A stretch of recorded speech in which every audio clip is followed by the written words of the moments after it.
अगर मैं आपको ये बताऊं कि फास्टर देन लाइट ट्रैवल सिर्फ साइंस फिक्शन ही नहीं बल्कि रियलिटी भी बन सकता है, तो रुकिए, आज हम एक्सप्लोर करते हैं कुछ ऐसी थ्योरीज जो हमारे स्पेस एक्सप्लोरेशन का तरीका ही बदल सकती है।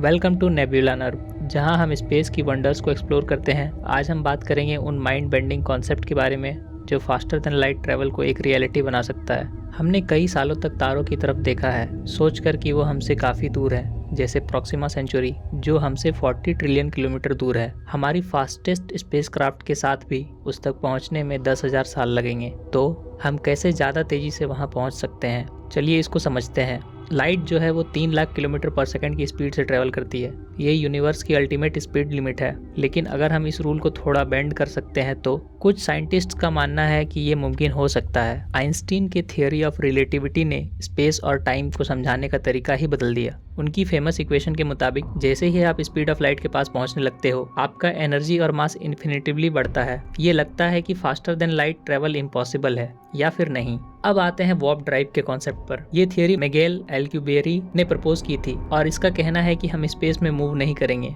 बल्कि स्पेस को ही मूव करेंगे। इसका मतलब ये है कि स्पेसशिप लाइट स्पीड लिमिट को क्रॉस नहीं करेगा, बल्कि वो एक रैप स्पेस टाइम बबल के ऊपर ट्रैवल करेगा। लेकिन ये कैसे हो सकता है?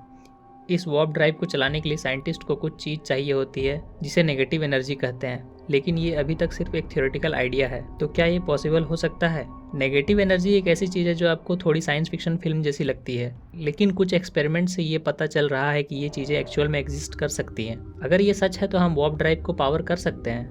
एक और कॉन्सेप्ट है क्वांटम टेलीपोर्टेशन। रिसर्चर्स ने क्वांटम इंटेंगलमेंट का यूज करते हुए इंफॉर्मेशन को लाइट के हिसाब से टेलीपोर्ट किया है। क्या हम इस कॉन्सेप्ट का यूज करके फास्टर देन लाइट कम्युनिकेशन कर सकते हैं? लेकिन ये पॉसिबिलिटीज यहीं तक नहीं रुकती। कुछ साइंटिस्ट ये भी कह रहे हैं कि आइंस्टाइन का स्पीड ऑफ लाइट कांस्टेंट हो सकता है, लेकिन हर जगह नहीं। क्या स्पेस का कुछ ऐसा हिस्सा भी हो सकता है जहां लाइट की स्पीड ज्यादा हो? ये आइडिया स्पेस में शॉर्टकट्स के लिए नया रास्ता खोलता है, जैसे कॉस्मिक स्ट्रिंग्स।